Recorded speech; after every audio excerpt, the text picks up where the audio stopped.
Nous sommes le vendredi 2 septembre, il est 7h. 7h, 9h. Europe Matin. Dimitri Pavlenko. Les vendredis thématiques d'Europe 1, donc nouveau rendez-vous pour saisir les grands bouleversements de notre monde. Chaque fin de semaine, des interviews, des reportages, je vous ai dit jusqu'à 9h, et c'est même tout au long de la journée.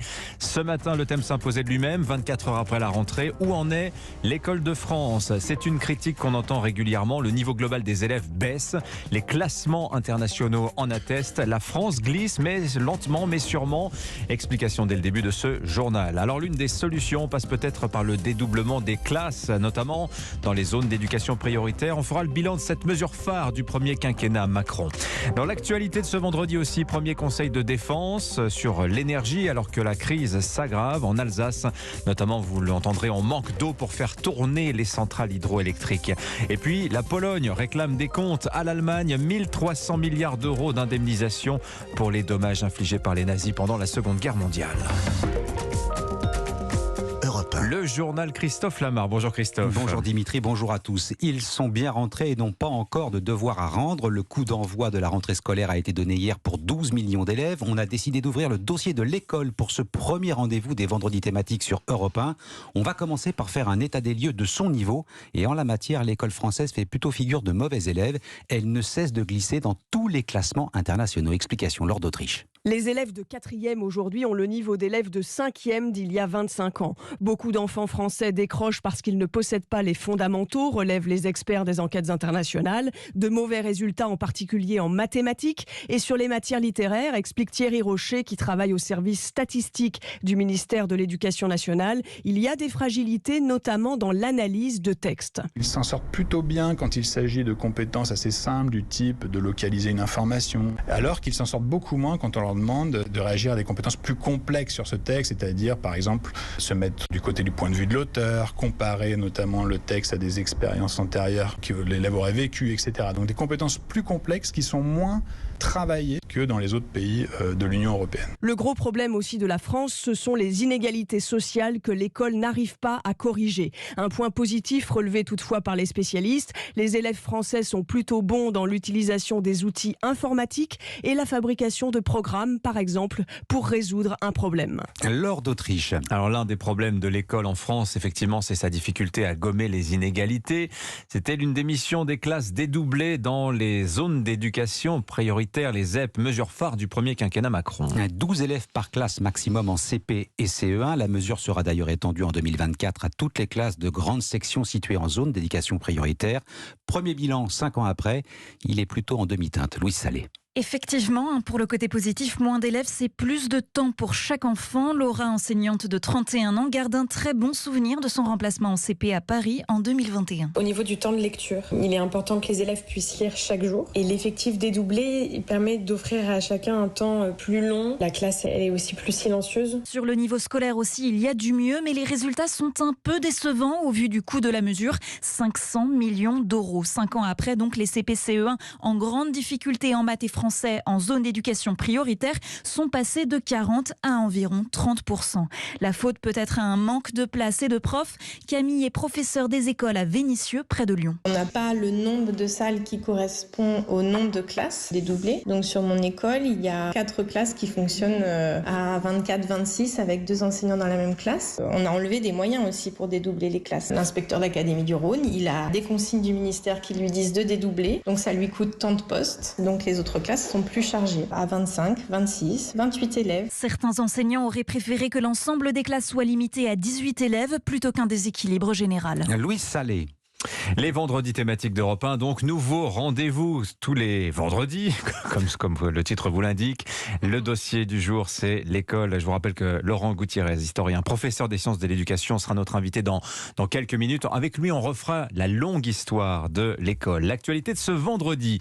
Et c'est aussi le premier conseil de défense consacré à l'énergie. Comment éviter le blackout cet hiver? Le conseil de défense devrait dresser la liste des entreprises protégées de tout rationnement ou coupure de gaz et d'électricité. d'électricité, 1 point de PIB en moins. C'est ce que coûtera une rupture totale de gaz russe, prévient le ministre Bruno Le Maire. Alors, crise énergétique aggravée, vous le savez, par l'état du parc nucléaire français. Et du côté des barrages, le manque d'eau ralentit également en ce moment la production des centrales hydroélectriques. Exemple en Alsace où se trouve la plus grosse chaîne de production d'EDF, 25% de production en moins par rapport à l'an dernier. Tatiana Geiselman est allée à Kems. C'est l'une des plus anciennes centrales. C'est aussi le centre de contrôle. Reportage. Depuis 90 ans, les 6 gigantesques turbines de Kems transforment l'eau du Rhin en électricité. Sauf qu'en ce moment, 2 d'entre elles sont à l'arrêt forcé, comme l'explique Amaury de Bonaventure, responsable du centre. Par rapport à d'autres centrales hydroélectriques qui sont des gros barrages en montagne, ici on est sur une installation au fil de l'eau et donc on subit finalement le débit qui arrive. Un débit au plus bas depuis le début des mesures il y a 75 ans, comme le montrent les graphiques sur les écrans de la salle de contrôle. Ici, on voit en bleu les débits sur les 3 derniers mois. Et on observe bien la baisse à partir du mois d'avril-mai. Et on arrive en août avec des débits historiquement faibles, de l'ordre de 500 mètres cubes par seconde, contre normalement 1200 mètres cubes par seconde sur ces mois d'été. Et qui dit moins d'eau, dit bien sûr moins d'électricité. Par manque d'eau, c'est plus rentable de produire avec moins de turbines. Et donc en août, on avait jusqu'à 50% de nos turbines qui étaient à l'arrêt. Alors en attendant le retour des précipitations, EDF profite de ces mises à l'arrêt pour effectuer des travaux de maintenance. Kems, Tatiana Geiselman, Europe 1. Il est 7h06. À l'étranger maintenant, la Pologne réclame 1300 milliards d'euros de dommages de guerre à l'Allemagne, rien que ça. Ah oui, c'était l'une des promesses de campagne du Parti Droit et Justice, désormais au pouvoir. Le rapport est prêt, tout est chiffré, il ne reste plus qu'à négocier. Près de 80 ans après la fin de la Seconde Guerre mondiale, les Polonais n'ont rien oublié, comme l'explique Jan-Henryk Rossiciszewski, c'est l'ambassadeur de Pologne en France. Pour vous dire tout simplement, 5,2 millions de Polonais étaient tués par les Allemands nazis pendant la guerre. Les camps de concentration, ce n'étaient pas du tout les camps polonais, c'était les camps allemands. C'est les camps qui étaient créés par les Allemands sur le territoire de la Pologne, justement pour exterminer surtout la population polonaise. Je peux vous dire un titre purement personnel, mes 2 grands-pères étaient tués par les Allemands. Un était tué à Auschwitz, l'autre était exécuté sur les rues de Varsovie. Mais vous savez, chaque famille a des histoires comme ça. En plus, on ajoute toutes les pertes matérielles. Si vous voyez, le Varsovie était totalement détruit à 80%. C'est inimaginable.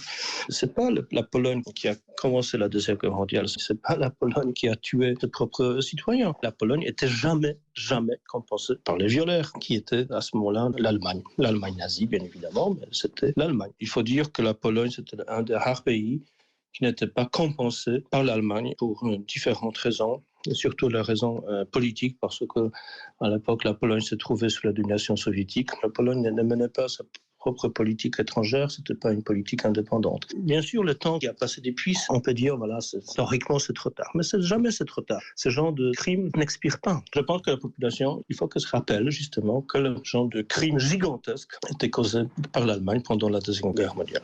Jan-Henryk Rossiciszewski, ambassadeur de Pologne en France, il était au micro de Chloé Lagadou, demande de réparation rejetée par Berlin. Le dossier a été clos par les Polonais eux-mêmes, rappelle le porte-parole du ministère des Affaires étrangères allemand. Aux États-Unis, Joe Biden charge Donald Trump et ses partisans une menace pour les fondations même de la démocratie, affirme l'actuel président en campagne pour les législatives de novembre. Discours d'une rare violence prononcé cette nuit à Philadelphie. En Ukraine, le patron de l'AEIA, l'Agence internationale de l'énergie atomique, est catégorique. L'intégrité physique de la centrale de Zaporizhzhia a été violée à plusieurs reprises. La mission d'inspection doit se poursuivre encore 3 ou 4 jours. Enfin, le tennis, 3 Français passent le cap du 2e tour à l'US Open. Alizé Cornet, Clara Burel et Richard Gasquet rejoignent Caroline Garcia et Corentin Moutet. Cela fait 5 Français sur les 18 engagés dans le tableau encore en lice. Ah ouais, ils sont en forme les Français à New York cette année. Merci beaucoup Christophe Flamard.